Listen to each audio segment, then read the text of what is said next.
नमस्कार दोस्तों, मैं राहुल मिश्रा और मैं आप सभी का एक बार फिर से स्वागत करता हूं आपके अपने चैनल डीसीए में। उम्मीद करता हूं मैं लाइव हूं, मेरी आवाज जो है वो आप सभी तक पहुंच पा रही है। तारीख है 27 जून और आज के इंपॉर्टेंट करंट अफेयर्स आप सभी के सामने हाजिर है। तो रहिए ना बेखबर, मिलेगी हर एक खबर मेरे साथ सुबह 5। तो सुबह के 5 बज चुके हैं। उम्मीद करते हैं कि आप सभी जाग गए हैं। अगर आप नहीं जाग रहे हैं तो निश्चित रूप से आप दिन का कुछ ना कुछ जो समय है वो खो रहे हैं। कोई ना कोई वायरस जो है वो घुस गया है शायद मेरे कंप्यूटर में। उम्मीद करते हैं कि आप सभी बढ़िया होंगे। उम्मीद हमेशा करी जाती है और ऐसा होना भी चाहिए। आप सभी चुस्त दुरुस्त रहें। एक बात हमेशा अपने जीवन में शामिल करें कि थोड़ा सा समय व्यायाम के लिए जरूर निकालें, क्योंकि अभी आप जिस दौर में हैं उसमें आप विशिष्ट हैं। आपका पूरा जो शरीर है वो बहुत ही अच्छे डेवलपमेंट फेज में है। इसलिए अब अगर आप रात तक काम करते हैं या देर तक काम करते हैं, काफी देर तक भूखे रहते हैं, काफी समय तक कुछ खाते पीते नहीं है, तो भी आपका शरीर बर्दाश्त कर ले जाएगा। लेकिन धीरे धीरे ये कमजोरी आने लगती है और इसलिए सही समय पर खाना, सही समय पर उठना, सही समय पर सोना, सही समय से सब कुछ करना, ये बहुत ज्यादा जरूरी है। कौन समझा रहा है आपको? छोड़ छोड़, करंट अफेयर्स करते हैं। छोड़ो छोड़ो छोड़ो, ये सब छोड़ो। आदमी को वही काम समझाना चाहिए जो वो खुद करे। तो फिलहाल तारीख नहीं है, रीडिंग बाय राहुल मिश्रा के नाम से टेलीग्राम ग्रुप है, ये आपको ज्वाइन रखना है। ज्वाइन रखो, छोड़ क्यों जाता तुम लोग? छोड़ो मत करो, चलो ज्वाइन रखो। आइए देख लेते हैं हमारी हेडलाइन। आज की हमारी हेडलाइन में सबसे पहले आगे राहुल सर का संपूर्ण रीजनिंग बैच आया हुआ है। ये बहुत ही धमाकेदार बैच है। इसमें राहुल सर जो है वो पूरा डिटेल में पढ़ा रहे हैं और आपको ये बैच जरूर ज्वाइन करना चाहिए। ये बैच मात्र 300 रुपए का है। अगर आप ये बैच नहीं ज्वाइन करते हैं तो बहुत सारी ऐसी चीजें हैं जो शायद आपको लगता होगा कि आपको आती हैं, बट शायद आपको नहीं आती हैं और वो आपको यहां पर आ जाएंगे। तो ये बैच ज्वाइन कर लो, है ना। वैसे बहुत सारे लोगों ने ज्वाइन किया, उनका बहुत बहुत आभार, लेकिन उसके बदले में मैं उनको पढ़ा रहा हूं। तो आप सभी को भी ये बैच ज्वाइन करना चाहिए। अगर ज्वाइन नहीं कर सकते हैं, नहीं करना चाहते हैं, तो कम से कम रिकमेंड कर दीजिए। ये तो कर ही सकते हो ना, इसमें क्या जाता है ना। किसी को बता दो कि राहुल सर रीजनिंग पढ़ाते हैं, बढ़िया पढ़ाते हैं, रिकमेंड कर दो। अब हाथ कंगन को आरसी क्या, पढ़े लिखे को फारसी क्या। फिलहाल अब चलते हैं आज के करंट अफेयर्स की ओर। आज के करंट अफेयर्स में है 25 जून को मनाया गया अंतरराष्ट्रीय नाविक दिवस। 26 जून को अत्याचार के पीड़ितों के समर्थन में अंतरराष्ट्रीय दिवस स्टॉप टॉर्चर। यूक्रेन, मालदोवा और जॉर्जिया को दिया गया है यूरोपीय संघ के उम्मीदवार का दर्जा। साइकिलिस्ट रोनाल्डो सिंह ने एशियाई चैंपियनशिप में रजत पदक जीतने वाले पहले भारतीय बने। परमेश्वरम अय्यर नीति आयोग के सीईओ बन गए। अच्छा, अमिताभ कांत गए। भारत ने किया है VLSRSAM सतह से हवा में मार करने वाली मिसाइल का सफल परीक्षण उड़ीसा के चांदीपुर से। तपन कुमार डेका बने हैं इंटेलिजेंस ब्यूरो के नए प्रमुख। गोल्डन अचीवमेंट अवार्ड से सम्मानित हुए विजय अमृतराज। G7 समिट में हिस्सा लेने के लिए जर्मनी पहुंच गए हैं पीएम मोदी। श्याम सरन बने इंडिया इंटरनेशनल सेंटर के अध्यक्ष। रक्षा मंत्रालय ने दी 75 सीमा सड़कों पर BRO कैफे स्थापित करने को मंजूरी। तीरंदाजी विश्व कप 2022 में अभिषेक वर्मा और ज्योति सुरोखा ने कंपाउंड मिक्स टीम स्पर्धा में जीत लिया है स्वर्ण पदक। और आज का मोटिवेशनल कोट, ये मत सोचो कि एक साल में या एक महीने में क्या हो सकता है, बल्कि ये सोचो कि 24 घंटे में क्या हो सकता है। क्योंकि एक साल एक महीना जाने कब आएगा, लेकिन 24 घंटे आपके शुरू हो गए हैं। और अगर अभी सुबह के 5 बजे वाले करंट अफेयर दोपहर के 12 बजे आप देख रहे हैं, इसका मतलब आपने दिन के 7 घंटे खो दिए। लेकिन फिर भी आपका रूटीन है, आपका जीवन है, आपका अध्ययन है, आपका पढ़ाई है आपकी, तो सबको डिपेंड करता है आपका। लेकिन ये बहुत ही पावरफुल लाइन है। ये मत सोचो कि एक साल में क्या होगा, ये मत सोचो कि एक साल बाद हम कहां पर होंगे, ये मत सोचो कि हम एक महीने बाद कहां पर होंगे। ये सोचो कि आज 24 घंटे में हम क्या क्या कर सकते हैं, और 24 घंटे बाद ये सोचो कि हम क्या क्या कर सकते थे और क्या क्या नहीं कर पाए हैं। और अगर आप वो नहीं कर पाए हैं जो आप कर सकते थे, तो यकीन मानिए आज का दिन आपका टोटल वेस्ट है। तो इसको वेस्ट मत होने दीजिए। आइए कर लेते हैं प्रीवियस डे रिवीजन, यानी कल हमने क्या पढ़ा था। निम्न में से किस देश ने चीन, भारत और जापान के साथ डोनर सम्मेलन की बात की है? तो वह है श्रीलंका। भैया हमें पैसा दे दो, हमारा आपातकालीन स्थिति चल रहा है। नवीनतम फीफा विश्व रैंकिंग में भारतीय पुरुष हॉकी टीम कौन से नंबर पर पहुंच गई है? 104 नंबर पर पहुंच गई है। केंद्रीय मंत्री पीयूष गोयल ने यूरोप में भारतीय आमों के लिए एक बाजार बनाने के लिए किस देश में मैंगो फेस्टिवल का आयोजन किया? तो बेल्जियम में मैंगो फेस्टिवल का आयोजन किया गया है। भारत 2023 में पहला G20 नेताओं का शिखर सम्मेलन आयोजित करेगा। केंद्रीय मंत्री पीयूष गोयल ने पहली बार राष्ट्रीय लॉजिस्टिक उत्कृष्टता पुरस्कार कितनी श्रेणियों में दिए हैं? तो 12 श्रेणियों में ये पुरस्कार बांटे गए हैं। लॉजिस्टिक अवार्ड जो है वो 12 श्रेणियों में बांटे गए। अरे यार तुम लोग गजब आदमी हो यार, हैं? वीडियो क्यों नहीं शेयर किया अभी तक? चलो जाओ जल्दी कर जाओ, फटक से चलो, भागो भागो। किसे जून 2022 में राष्ट्रीय जांच एजेंसी एनआईए का महानिदेशक नियुक्त किया गया है? तो एनआईए के महानिदेशक नियुक्त किए गए दिनकर गुप्ता। जून 2022 को हिमाचल प्रदेश उच्च न्यायालय के 27वें मुख्य न्यायाधीश कौन बनाए गए? अमजद अहतेशम सईद। विश्व स्वास्थ्य नेटवर्क जून 2022 में किसके प्रकोप को महामारी घोषित कर चुका है? तो मंकी पॉक्स के प्रकोप को उन्होंने महामारी घोषित किया है। जून 2022 को किस राज्य ने प्राथमिक विद्यालयों में छात्रों के नामांकन के लिए शाला प्रवेश उत्सव का 17वां एडिशन लॉन्च किया है? तो यह है गुजरात सरकार ने लॉन्च किया है। राष्ट्रीय एमएसएमई पुरस्कार 2022 में किस राज्य को प्रथम पुरस्कार से सम्मानित किया गया? तो एमएसएमई पुरस्कार में पहले नंबर पर आया है ओडिशा। भारत के लिए भविष्य का सुपर फूड विषय पर राष्ट्रीय बाजरा सम्मेलन का उद्घाटन किसने किया है? तो ये आपका किया है प्रहलाद सिंह पटेल ने। और अब बारी है आज के करंट अफेयर्स में। आज के करंट अफेयर्स में काफी पुराना करंट अफेयर्स भी है, तो बहुत ध्यान से करंट अफेयर्स को पढ़िएगा और जो चीजें मैं आपको बताऊंगा वो आप याद करने की कोशिश करिएगा। जो लोग नए हैं उनको बता देंगे इस करंट अफेयर्स की पीडीएफ और मंथली करंट अफेयर्स की पीडीएफ यानी कि पिछले 1-1.5 साल की सारी पीडीएफ आपको डीसीए ऐप पर उपलब्ध हो जाएगी। जैसा कि नाम डेली करंट अफेयर्स पर उपलब्ध हो जाएगी। डेली करंट अफेयर्स ऐप आपको गूगल प्ले स्टोर से भी डाउनलोड कर सकते हैं। नहीं करना चाहते हैं तो वीडियो के डिस्क्रिप्शन में उसका लिंक दिया हुआ है, आप वहां से भी उसे डाउनलोड कर सकते हैं।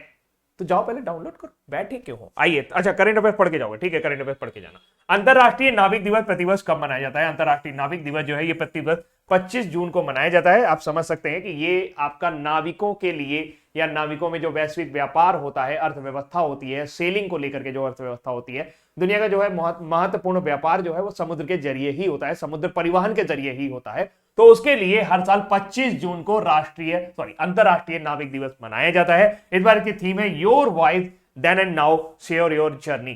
ठीक है, तो ये है योर वॉयज मतलब यात्रा होती है, give and now share your journey यानी अपनी यात्रा के बारे में और कुछ बताएं और अपनी कोई तकलीफ वगैरह हो तो उसके बारे में शेयर करें। अंतरराष्ट्रीय नाविक दिवस बहुत ज्यादा इंपॉर्टेंट नहीं है, लेकिन फिर भी आपको पता होना चाहिए क्योंकि एसएससी आजकल वो पूछ रहा है जो इंपॉर्टेंट नहीं है, तो हमें सब कुछ पढ़ना पड़ता है। अत्याचार के शिकार लोगों के समर्थन में अंतरराष्ट्रीय दिवस प्रत्येक वर्ष कब मनाया जाता है? तो ये आपका प्रत्येक वर्ष मनाते हैं 26 जून को। ये है आपका 26 जून को अंतरराष्ट्रीय दिवस जो भी अत्याचार के शिकार लोग हैं उनके समर्थन में। यह दिन दुनिया भर के राष्ट्रों, नागरिकों, समाजों, व्यक्तियों, यातना के शिकार लोगों या किसी भी तरीके की यातना उनके साथ की गई है उसकी याद में मनाया जाता है। यह पहली बार 1998 में मनाया गया था। लेकिन मैं ऐसे कैसे जाने दूं, मैं आपको बताऊंगा कि जून में कौन कौन से डे आपके लिए इंपॉर्टेंट है। जैसा कि मैंने आपको पहले भी बताया था कि वर्ल्ड मिल्क डे 1 जून को मनाया जाता है, बहुत इंपॉर्टेंट है। 3 जून को वर्ल्ड बाइसिकल डे मनाया जाता है, इंपॉर्टेंट है। 4 जून को international day of innocent children victims of aggression और 5 जून को मनाया गया वर्ल्ड एनवायरनमेंट डे। इस बार वर्ल्ड एनवायरनमेंट की थीम रही ओनली वन अर्थ जो है विश्व पर्यावरण दिवस की थीम रही है। 7 जून को वर्ल्ड फूड सेफ्टी डे मनाया जाता है। फूड सेफ्टी इंडेक्स में भारत की रैंकिंग 71वीं है, याद रखिएगा।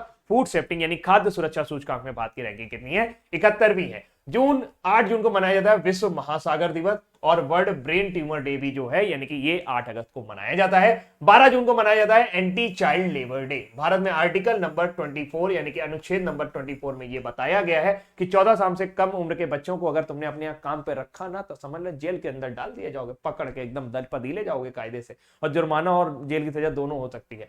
13 जून और आर्टिकल नंबर 23 जो है वो ह्यूमन ट्रैफिकिंग से संबंधित है यानी कि मानव बलात् व्यापार से संबंधित। बलात् मतलब बलपूर्वक व्यापार कराना। इंटरनेशनल एल्बिनिज्म अवेयरनेस डे 13 जून को। 14 जून को World Blood Donor Day Karl Landsteiner की जन्मतिथि के उपलक्ष्य में मनाया जाता है। इस बार थीम बहुत बड़ी थी तो मैंने याद नहीं की। 15 जून को वर्ल्ड विंड डे मनाया जाता है। 19 जून को Fathers Day, third Sunday of Father Day होता है। 20 जून को वर्ल्ड रिफ्यूजी यानी विश्व शरणार्थी दिवस, ये आपको याद रखना है, शरणार्थी दिवस। इंटरनेशनल डे ऑफ योगा 21 जून को मनाया जाता है। इस बार योगा डे की थीम रही है योगा फॉर ह्यूमैनिटी। इस बार योगा डे की थीम क्या रही है? Yoga for humanity. कौन सा संस्करण मनाया गया है? 8वां संस्करण योगा डे का मनाया गया है। और ये बात कहां पर आयोजित किया गया? कर्नाटका के मैसूर में इसका मेन प्रोग्राम आयोजित किया गया जहां पे हमारे प्रधानमंत्री जी ने योगा किया है। उसमें 2 पुरस्कार भी दिए गए थे, वो भी हम चर्चा में ले लेंगे। 23 जून को United nation public service day मनाया जाता है यानी कि लोक सेवक दिवस के रूप में मनाया जाता है। और इसके अलावा international day against drug abuse जो है ये इलिसिट ट्रैफिकिंग के लिए आपका प्रतिवर्ष 26 जून को मनाया जाता है। जो डे आपको याद रखने हैं उसको मैं हाईलाइट कर रहा हूं। Let's take a look once again कि कौन कौन से डे आपको याद रखने हैं। 1 जून वाला याद रखना है, 3 जून वाला याद रखना चाहे तो कर सकते हैं वरना भूल जाइए, कोई दिक्कत नहीं है। 5 जून वाला डेफिनेटली याद करना है। 7 June world food safety day छोड़ सकते हैं, वर्ल्ड ओशन डे याद कर लीजिए। और हाँ, वर्ल्ड ब्लड डोनर डे ये भी आप याद रखिए। बाकी अगर आप भूल भी जाएंगे तो कोई ऐसा दिक्कत वाली नहीं। ये 4-5 डे जो है वो बहुत ज्यादा इंपॉर्टेंट है इन जून में आपको याद रखना है। आइए एक तस्वीर पर मुआयना करते हैं, ये दो लोग कौन हैं, बड़े प्यार से बतिया रहे हैं, पहचान रहे हो इनको? ये है आपके यूक्रेन के राष्ट्रपति व्लादिमीर जेलेंस्की, और ये कौन है? ये है Ursula von der Leyen. Ursula von der Leyen कौन ही? यूरोपियन यूनियन की अध्यक्ष है। ये यूरोपियन यूनियन की क्या है? अध्यक्ष है। क्यों बतला रहे हैं दोनों? यूरोपियन यूनियन में 3 देशों को उम्मीदवार का दर्जा दिया जा रहा है। वो 3 देश कौन कौन से हैं? यूक्रेन, मोल्दोवा और जॉर्जिया। यूक्रेन, मोल्दोवा और जॉर्जिया। तो राइट आंसर क्या हो जाएगा? All of the above. तो जो तस्वीर आपने देखी वो क्या नाम है? Ursula von der Leyen. ये उर्सुला वॉन डेर लियन जो है यूरोपियन यूनियन की अध्यक्ष है। कोई लोग कंफ्यूज जाएंगे, सर रॉबर्ट मेट्सोला कौन है? रॉबर्ट मेट्सोला जो है, ध्यान रखिएगा, वो यूरोपियन यूनियन में एक पार्लियामेंट होती है। यूरोपियन यूनियन तो आपको पता ही होगा।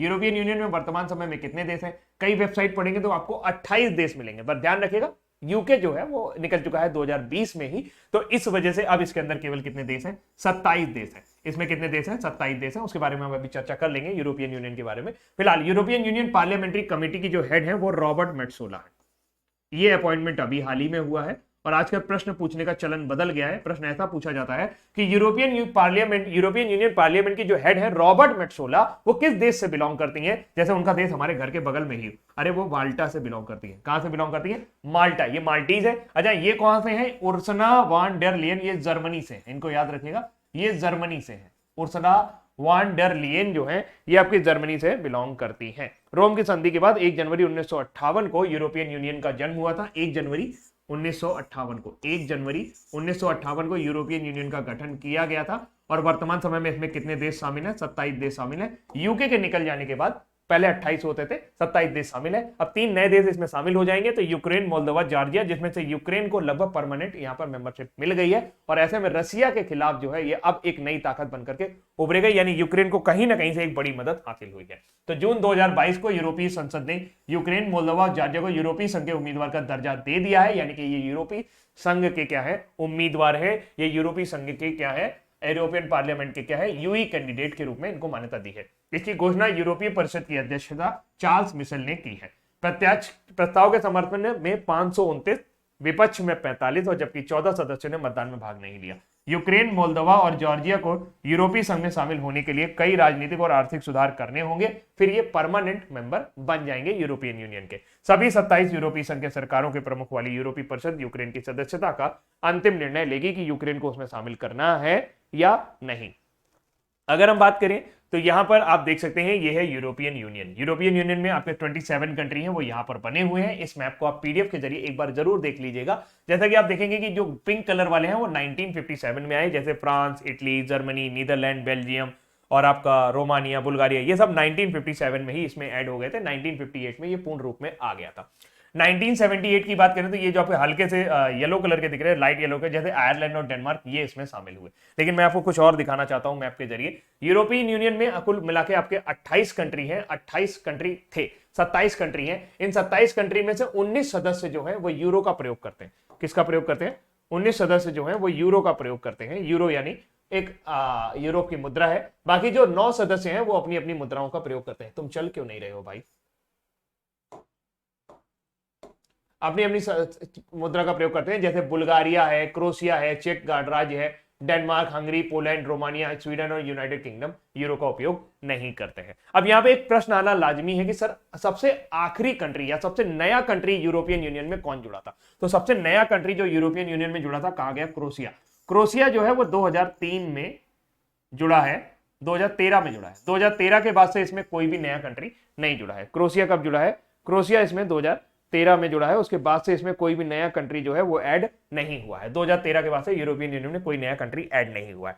ये यूरोपियन यूनियन का पूरा मैप देख सकते हैं। ये जो येलो कलर वाला पोर्शन है ये आपका रशिया है, ये आपका पूरा रशिया है, यहां तक ये भी रशिया है ना। यहां पर अगर हम बात करें तो ये आपका रहेगा यूक्रेन। यूक्रेन के ठीक बगल में आपको मिलेगा मोल्दोवा, नीचे साइड पे बना हुआ है मोल्दोवा। मोल्दोवा से और थोड़ा सा नीचे जाएंगे तो यहां पर मिलेगा जॉर्जिया, क्योंकि इन 3 देशों की बात हमने की है। यूक्रेन की राजधानी कीव है, प्रेसिडेंट व्लादिमीर जेलेंस्की है। मोल्दोवा की राजधानी चिसिनाउ। मोल्दोवा की राजधानी कौन सी नाउ? चिसिनाउ। मोल्दोवा की राजधानी क्या है? चिसिनाउ। वर्तमान समय में मैया संडू, वर्तमान समय में मैया संडू जो है वो वर्तमान समय में इसकी राष्ट्रपति हैं। मैया संडू जो है वो इसकी राष्ट्रपति हैं। जॉर्जिया की बात की जाए, जॉर्जिया की राजधानी है तबलीसी। जॉर्जिया की राजधानी क्या है? तबलीसी। और यहां पर जो वर्तमान समय में राष्ट्रपति हैं वो उनका नाम है आपका सालोम जुराबी चिल्वी, ऐसे कुछ नाम है, जुराब, सालोम जुराब बी चिल्वी, ऐसा कुछ नाम है, जुराबी चिल्वी करके, सालोम जुराबी चिल्वी, जॉर्जिया का। ठीक है, यहां से एक क्वेश्चन ये बन सकता है कि ब्लैक सी से घिरने वाले राज्य कौन से हैं, ब्लैक सी को घेरने वाले जो स्टेट हैं वो कौन से हैं। एक तरफ से शुरू करते हैं, याद करिएगा, यूक्रेन, यूक्रेन के बाद रसिया जो ब्लैक सी को टच करता है, फिर जॉर्जिया ब्लैक सी यानी काला सागर को टच करता है, फिर आपका टर्की आ जाएगा, टर्की के बाद आपका मिलेगा आपको बुल्गारिया, बुल्गारिया के बाद आपका रोमानिया, ये इन चीजों को टच करता है। मोल्दोवा जो है वो ब्लैक सी को टच नहीं करता। ब्लैक सी से आप नीचे यहां पर निकल के आ जाएंगे तो आप मेडिटेरियन सी पे पहुंच जाएंगे, यानी भूमध्य सागर पर पहुंच जाएंगे। आइए थोड़ा सा यूरोप की बात कर लेते हैं कि कौन कौन से माउंटेन यहां पर इंपॉर्टेंट है। ये आप देख सकते हैं यहां पर आपका अल्पस है, ये अल्पस पर्वतमाला है, इसे क्या कहते हैं? अल्पस पर्वत। अल्पस पर्वतमाला में सबसे ऊंची चोटी है माउंट ब्लैंक। माउंट ब्लैंक जो है वो लगभग 4807 मीटर ऊंची है। ठीक है, यहां पर आप देखें ये आपका यूराल पर्वत है, इधर ही जगह पे कहा गया, यूराल पर्वत नहीं दिखाई दे रहा मुझे, हाँ ये आपका यूराल पर्वत है, यहां से यहां तक आता है, जो यूरोप से रशिया को अलग करता है। ये आपका ब्लैक सी हो गया, ये नीचे आपका मेडिटेरियन सी हो गया, ये आपका बाल्टिक सागर है। इस पूरे एरिया को बाल्कन रीजन कहते हैं, बाल्टिक सागर है। बाल्टिक सागर कहां पर है? यहां पर है। ठीक है, ये आपका पूरा इंग्लैंड है, यहीं पर आपका ब्रिटिश चैनल, इंग्लिश चैनल, ये वाला जो पार्ट है ये इंग्लिश चैनल है, मतलब इसको पार करते हैं तो कहते हैं कि इंग्लिश चैनल जो है वो पार कर लिया है। आगे बढ़ते हैं, खेल की तरफ थोड़ा सा बढ़ते हैं। ऐसा पहली बार हुआ है कि हमने एक एशियन ट्रैक साइकिलिंग चैंपियनशिप में, एशियन ट्रैक साइकिलिंग चैंपियनशिप जो कहां पर आयोजित हुई थी? नई दिल्ली में हुई थी। इसमें पहली बार हमें क्या कर दिया है? एक रजत पदक दिला दिया है। किसने? रोनाल्डो सिंह लैटोनजम, रोनाल्डो सिंह लैटोलजम। रोनाल्डो सिंह जो है ये वर्तमान समय में एशियन साइकिलिंग फेडरेशन के डिप्टी सेक्रेटरी भी हैं, एडिशनल सेक्रेटरी भी हैं। कौन? किसके? एशियन साइकिल फेडरेशन के, एशियन साइकिलिंग फेडरेशन के ये डिप्टी सेक्रेटरी भी हैं, इनको याद रखिएगा, फेडरेशन के। तो हो सकता है ये पूछ ले कि एशियन साइकिलिंग फेडरेशन के डिप्टी सेक्रेटरी कौन है या अंडर सेक्रेटरी कौन है, तो आपको याद रखना है कि वो आपके कौन है? रोनाल्डो सिंह। ठीक है, सेक्रेटरी जनरल है, सॉरी माफी चाहूंगा, डिप्टी सेक्रेटरी, सेक्रेटरी जनरल है, ये सेक्रेटरी जनरल है, तो राइट आंसर हो जाएगा। इन्होंने यहां पर आपका सिल्वर मेडल जीता है और अभी तक किसी भी भारतीय ने सिल्वर मेडल इसके अंदर नहीं जीता था, इसलिए ये एक बड़ा नाम होगा और पेपर के एग्जाम के पॉइंट ऑफ व्यू से काफी ज्यादा इंपॉर्टेंट रहने वाला है। तो साइक्लिस्ट रोनाल्डो सिंह ने नई दिल्ली में आयोजित एशियन ट्रैक साइकिलिंग चैंपियनशिप 2022 के 41वें संस्करण में सीनियर वर्ग स्प्रिंट स्पर्धा में रजत पदक जीतकर इतिहास रच दिया है। यह एशियाई ट्रैक चैंपियनशिप में किसी भारतीय द्वारा जीता गया पहला रजत पदक है। भारतीय साइकिलिंग टीम ने 23 संयुक्त पदकों के साथ अपने अभियान का समापन किया है और जापान कुल 27 पदकों के साथ इस पदक तालिका में शीर्ष पर रहा है। नीति आयोग का नया सीईओ किसे नियुक्त किया गया है? तो नीति आयोग के नए सीईओ नियुक्त किए गए हैं परमेश्वरन अय्यर। परमेश्वर अय्यर जो है वो नीति आयोग के नए अध्यक्ष नियुक्त किए गए, सॉरी नए सीईओ नियुक्त किए गए, जो कि आपका अमिताभ कांत जी का जगह लेंगे। नीति आयोग आप सभी को पता है कि नीति आयोग की स्थापना 1 जनवरी 2015 को की गई थी। कब की गई थी? 1 जनवरी 2015 को नीति आयोग बन गया था। लेकिन नीति आयोग किसको बंद करके बना था? योजना आयोग को। अभी हाल ही में एक परीक्षा में प्रश्न पूछा गया कि योजना आयोग का समापन कब किया गया था, यानी कि योजना आयोग को बंद कब किया गया था, किस डेट को योजना आयोग को बंद कर दिया गया था, पूरी तरीके से समाप्त कर दिया गया था? 13 अगस्त 2014 को। 13 अगस्त 2014 को योजना आयोग को समाप्त कर दिया गया था। उसके बाद 1 जनवरी 2015 को नीति आयोग बनाया गया। नीति आयोग का जो अध्यक्ष होते हैं वो हमारे प्रधानमंत्री होते हैं, उपाध्यक्ष जो होते हैं वो आपके ऑफिसर होते हैं, अधिकारी होते हैं। उसके बाद फिर यहाँ पर सीईओ का पद आता है। अभी तक अमिताभ कांत जो है वो सीईओ का पद संभाल रहे थे। 17 फरवरी 2016 को नीति आयोग के सीईओ के रूप में नियुक्त किया गया था, लेकिन अभी हाल फिलहाल उनका पद समाप्त हो गया है। एक और अपॉइंटमेंट करेंगे, फिर हम लोग नीति आयोग के बारे में भी बात करेंगे। खुफिया ब्यूरो आईबी का नया प्रमुख किसे बनाया गया है? तो तपन डेका जो है आईबी इंटेलिजेंस ब्यूरो के हेड बनाए गए हैं। 1887 में इसका गठन किया गया था और यह विश्व की सबसे पुरानी खुफिया एजेंसी है। विश्व की सबसे पुरानी खुफिया एजेंसी कौन सी है? विश्व की सबसे पुरानी खुफिया एजेंसी आईबी यानी कि इंटेलिजेंस ब्यूरो है। इसके चीफ कौन बनाए गए हैं? तपन डेका बनाए गए हैं। इंटेलिजेंस ब्यूरो के चीफ कौन बनाए गए? तपन डेका। खुफिया ब्यूरो के विशेष निदेशक तपन डेका को केंद्रीय खुफिया एजेंसी का नया प्रमुख बनाया गया है। वह मौजूदा अरविंद कुमार जी का स्थान लेंगे, जिनका कार्यकाल 30 जून को समाप्त हो रहा था। उन्हें 2 साल के कार्यकाल के लिए निदेशक खुफिया ब्यूरो के रूप में नियुक्त किया गया है। तपन डेका वर्तमान में आईबी के ऑपरेशन डेस्क के ऑपरेशन डेस्क के प्रमुख है। ठीक है, इसको याद रखना। हम्म। एक चीज मैं स्किप कर गया, वो मैं बता देता हूँ यहाँ पर साइकिल वाली रेस में। केंतो यामासाकी, केंतो यामासाकी ने इसमें गोल्ड मेडल जीता है जापान के। केंतो यामासाकी ने गोल्ड मेडल जीता है जापान के। एशियन ट्रैक साइकिलिंग चैंपियनशिप कहां पर आयोजित थी? दिल्ली में। ठीक है, कौन सा संस्करण था? 41। अरे भगवान, क्या हो गया? खुफिया ब्यूरो हो गया। हाँ, इसके अलावा सरकार ने 24 जून 2022 को अनुसंधान और विश्लेषण विंग यानी कि raw research and analysis wing के जो अध्यक्ष है सामंत कुमार गोयल, उनका कार्यकाल 1 साल के लिए और बढ़ा दिया है। 30 जून 2023 तक उनका कार्यकाल चलेगा। 2021 में भी उनका कार्यकाल को विस्तार दिया गया था। गोयल 1984 बैच के पंजाब कैडर के आईपीएस अधिकारी हैं। अनुसंधान और विश्लेषण विंग भारत की विदेश खुफिया एजेंसी है। इसकी स्थापना 1968 में हुई थी और जिसके जो डायरेक्टर जनरल होते हैं वो 4 स्टार अधिकारी होते हैं। आईपीएस अधिकारी को यहाँ तक पहुंचने का मतलब मौका मिलता है। और इसके जो सेवा वेतन भत्ते जो कुछ भी होते हैं वो सेना के जो कमांडर होते हैं, जैसे नौसेना प्रमुख, थल सेना प्रमुख, उनके जो भी वेतन भत्ते होते हैं उनके बराबर ही इनको कैटेगरी के रैंक के अधिकारी माना जाता है। अब बारी है, अभी कुछ हाल में आपके अपॉइंटमेंट हुए उनके बारे में बात कर लेते हैं। इनको पहचानिए, शकल से देखिए कितने प्यारे से लग रहे हैं, गोलू मोलू से। इनका नाम है doctor Suman berry. Doctor Suman berry जो है वो अभी हाल ही में आपका नीति आयोग के उपाध्यक्ष बनाए गए हैं। Vice president of NITI Aayog बनाए गए हैं। Vice president of NITI Aayog कौन बनाए गए? सुमन बेरी। इन्होंने किसकी जगह ली है? इन्होंने राजीव कुमार जी की जगह ली है। आगे बढ़ते हैं। दिनकर गुप्ता, दिनकर गुप्ता को एनआईए नेशनल इन्वेस्टिगेशन एजेंसी का डायरेक्टर जनरल बनाया गया है। डीजे पंडियन की बात की जाए तो डीजे पंडियन का आप याद करिए, डीजे पंडियन को क्या बनाया गया? डीजे पंडियन को एनडीबी यानी कि न्यू डेवलपमेंट बैंक का एक क्षेत्रीय कार्यालय कहां पर खोला जा रहा है? गुजरात में खोला जा रहा है। न्यू डेवलपमेंट बैंक का एक क्षेत्रीय कार्यालय गुजरात में खोला जा रहा है। इस क्षेत्रीय कार्यालय के प्रमुख कौन बनाए गए हैं? डीजे पंडियन बनाए गए हैं। डीजे पंडियन जो है ये पंजाब नेशनल बैंक से रिलेटेड रहे हैं। लिसा स्टालकर जो है ये फीका की पहली महिला अध्यक्ष बनाई गई है। फीका का मतलब होता है federation of international cricketers association.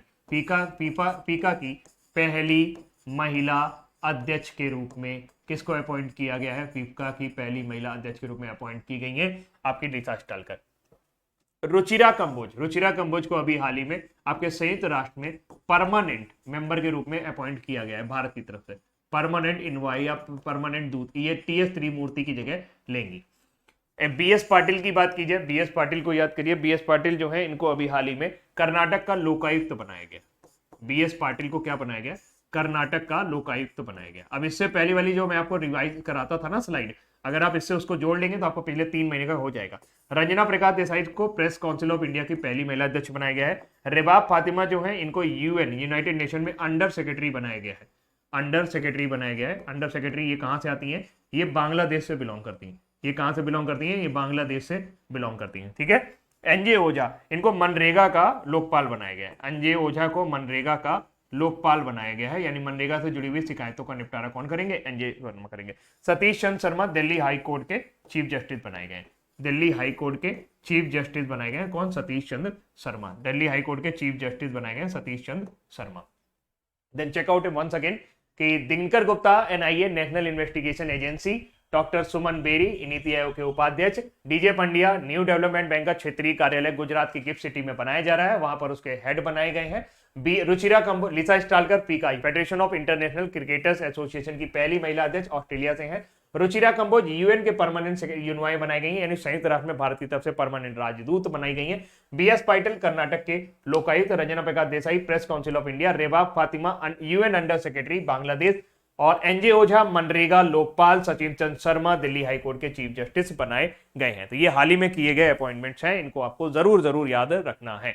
आगे बढ़ते हैं। हाल ही में गोल्डन अचीवमेंट अवार्ड 2021 से किसे सम्मानित किया गया है? तो गोल्डन अचीवमेंट अवार्ड उन लोगों को दिया जाता है, ये इंटरनेशनल टेनिस फेडरेशन द्वारा दिया जाता है। इंटरनेशनल टेनिस फेडरेशन का जो मुख्यालय है वो लंदन यूके में है। कहां पर इसका मुख्यालय है? लंदन यूके में इसका मुख्यालय है, हेडक्वार्टर इंटरनेशनल टेनिस फेडरेशन का। अगर हम बात करें ऑल इंडिया टेनिस एसोसिएशन, इसे आईटा भी कहते हैं, आईटा का मुख्यालय न्यू दिल्ली में है। इसके वर्तमान समय में हेड कौन है? अनिल जैन है। यानी ऑल इंडिया टेनिस एसोसिएशन के डायरेक्टर जनरल कौन है? अनिल जैन है। तो अभी हाल ही में विजय अमृतराज, जो कि बहुत पुराने आपके टेनिस खिलाड़ी रहे हैं, उनको टेनिस में अच्छा काम करने के लिए, टेनिस को आगे बढ़ावा देने के लिए ये पुरस्कार दिया जा रहा है। तो भारत के विजय अमृतराज को गोल्डन अचीवमेंट अवार्ड 2021 के प्राप्तकर्ता के रूप में नामित किया गया है। गोल्डन अचीवमेंट अवार्ड प्रतिवर्ष international tennis hall of fame और इंटरनेशनल टेनिस फेडरेशन द्वारा प्रदान किया जाता है।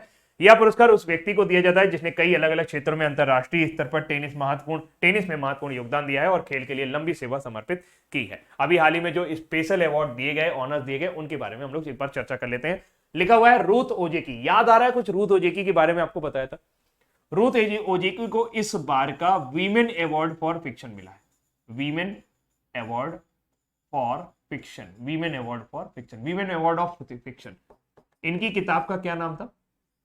ये पिछली बार सुसाना क्लार्क को मिला था ये अवार्ड, द पिरानेसी के लिए, किताब के लिए मिलता है। इस बार ये अवार्ड मिला है इनकी पुस्तक द फॉर्म एंड इम्पिटिनेस, ऐसे कुछ है, the form and emptiness, the form and emptiness, the form and emptiness. आपको याद आ रहा हो तो पूरा बताइएगा। हमाद इंटरनेशनल एयरपोर्ट को अभी हाल ही में स्काई ट्रैक्स ने दुनिया का सबसे बढ़िया हवाई अड्डा होने का अवार्ड दिया है। बेस्ट एयरपोर्ट, फर्स्ट रैंक है एयरपोर्ट कैटेगरी में, best airport of the world. ठीक है, ठीक है, ठीक है, इसको याद रखिएगा।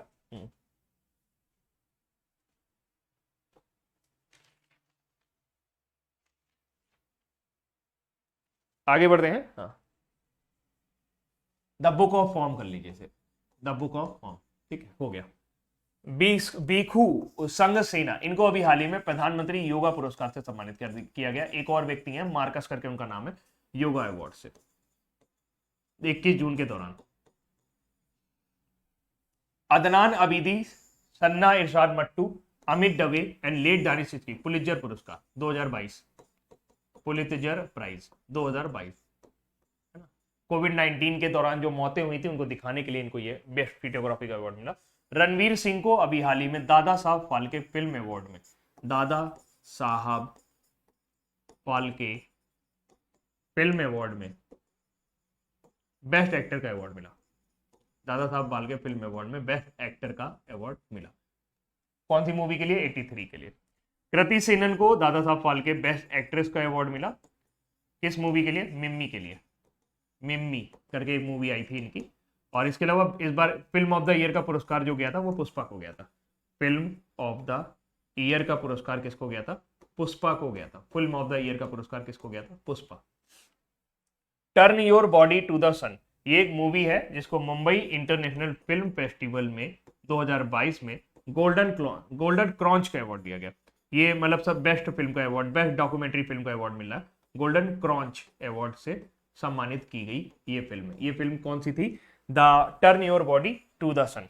रश्मि साहू को टाइम मैगजीन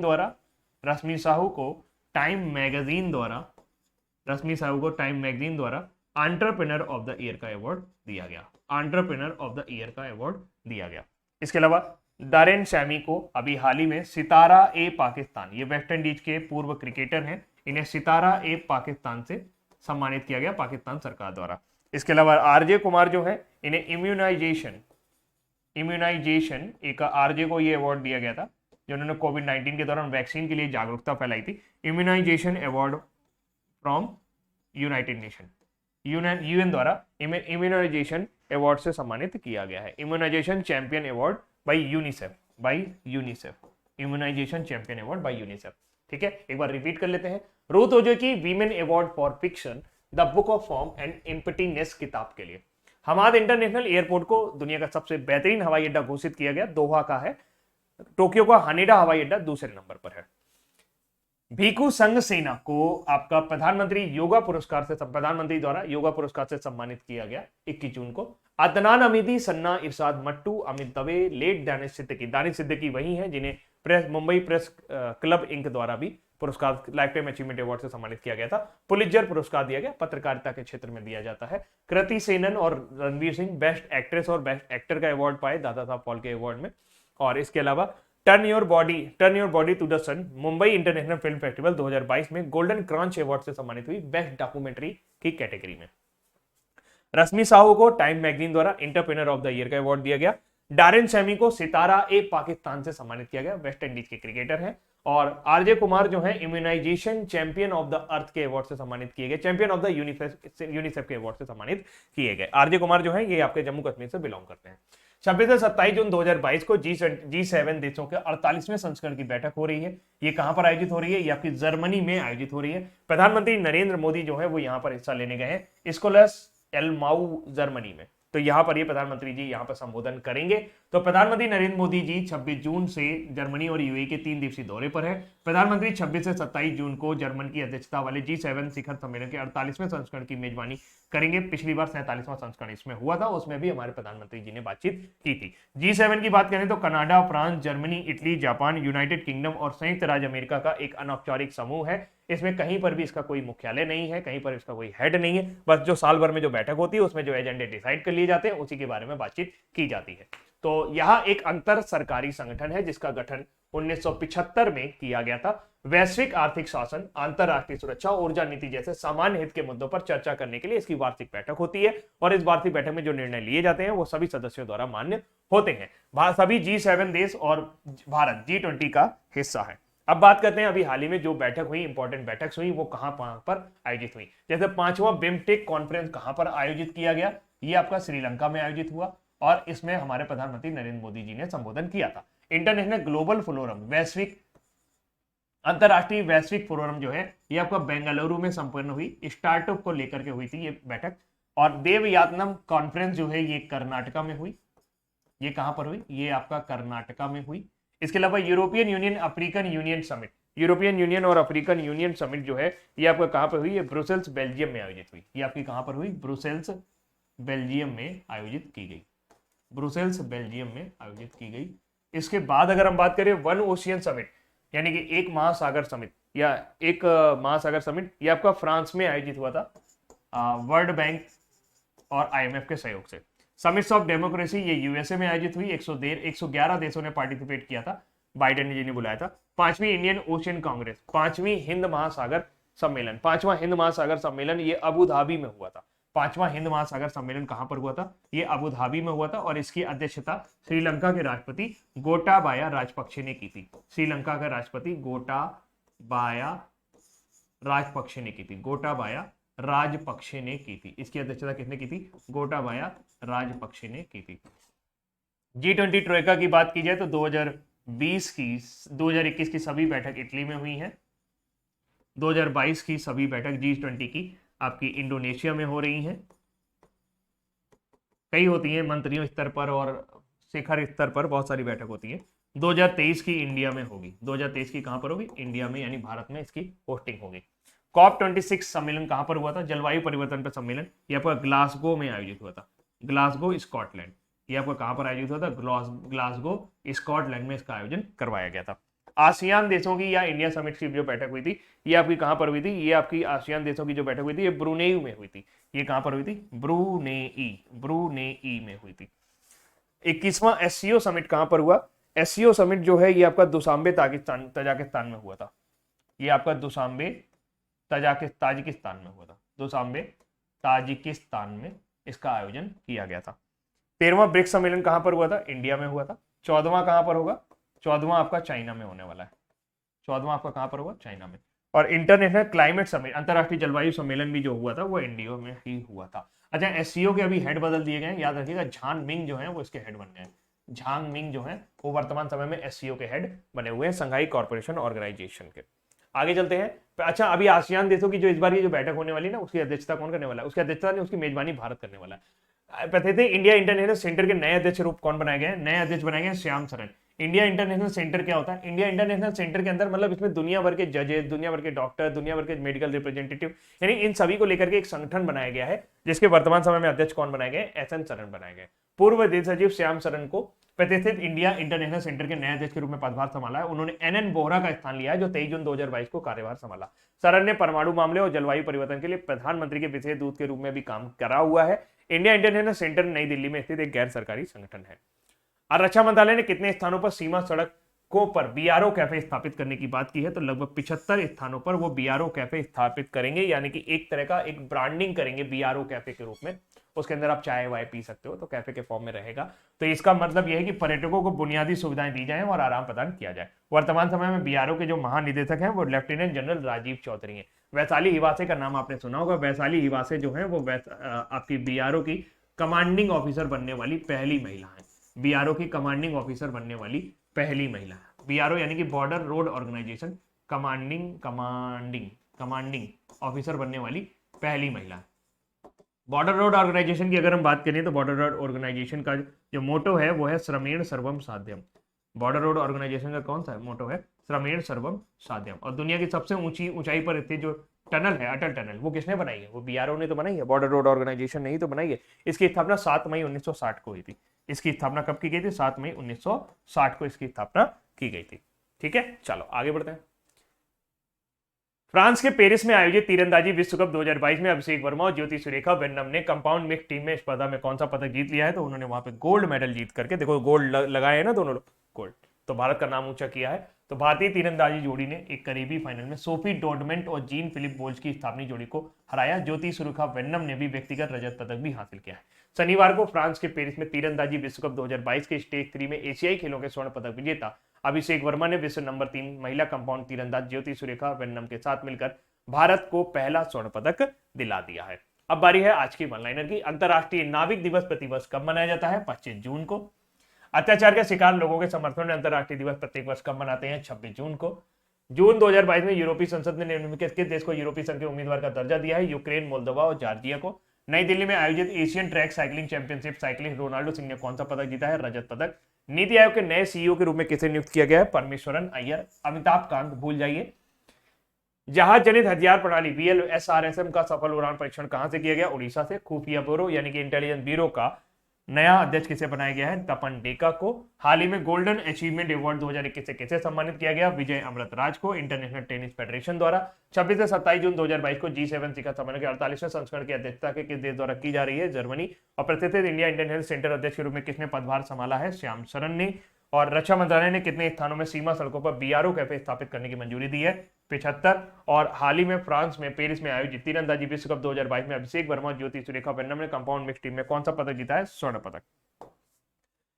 कल मैंने आपसे एक प्रश्न पूछा था कि यूनियन पावर्स कमेटी के प्रमुख कौन थे? आप में से कुछ लोगों ने उत्तर बहुत अच्छे लिखे, लेकिन इतना बड़ा लिख दिया कि उसको स्निप करके यहाँ पे लगाया नहीं जा सकता। तो भैया उत्तर उतना ही करें जितना जरूरत है, बहुत ज्यादा लिखने का कोई मतलब नहीं है। लेकिन फिर भी जिन्होंने लिखा उनको बहुत बहुत बधाई हो। पंडित जवाहरलाल नेहरू जो है वो यूनियन पावर्स कमेटी के हेड थे। सोनू कुमार का कमेंट थोड़ा सा ठीक था, मतलब छोटा भी था, तो मैं इसको सेट कर पाया यहाँ पे।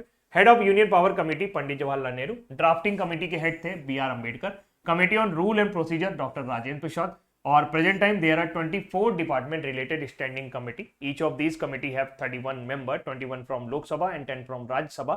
These members are to be nominated by the Speaker of Lok Sabha and Chairman of Rajya Sabha respectively. आज का प्रश्न है कि इसमें से कौन सा डांस फॉर्म जो है वो बुद्धिस्ट करते हैं और वर्ड ऑफ इविल स्पिरिट यानी कि बुरी आत्माओं को भगाने के लिए करते हैं। और ये डांस फॉर्म जो है ये हिमाचल प्रदेश से आता है। माफी चाहूंगा हिंदी में नहीं आ पाया, लेकिन आपको मैं बता दे रहा हूँ कि हिमाचल प्रदेश में ये डांस फॉर्म परफॉर्म किया जाता है। आपको बताना है कि ये कहाँ से किया जाता है, ये कौन सा डांस फॉर्म है। तो फिलहाल आज के लिए इतना ही रखते हैं। उम्मीद करते हैं आपको ये पसंद आया होगा। रीजनिंग बाय राहुल मिश्रा के नाम से टेलीग्राम ग्रुप है, उसे ज्वाइन रखें। DCA ऐप डाउनलोड रखें और भी जो कुछ आपको कहना है वो कमेंट सेक्शन पर आप कह सकते हैं। करंट अफेयर्स की PDF जो है वो आपको DCA ऐप पर उपलब्ध हो जाएगी। तो मुझे लगता है कि बहुत ज़्यादा लोगों को जरूरत है नहीं, क्योंकि जितने लोगों को जरूरत है ऑलरेडी शायद सभी ने ऐप डाउनलोड कर लिया है। तो आपको वो सारी PDF वहीं पर मिलेगी, कभी बार बार आपको ढूंढने की जरूरत नहीं पड़ेगी। टेलीग्राम में बड़ी दिक्कत हो जाती थी कि ड्राइव की लिंक खो जाती थी, तो अब कम से कम वो दिक्कत नहीं हो रही है। फिलहाल कैसे हो सब लोग? बढ़िया रहना, मस्त रहना। अभी के लिए इतना ही। Thank you so much, bye bye, take care, ध्यान रखिएगा अपना। ठीक है, चलो बाय।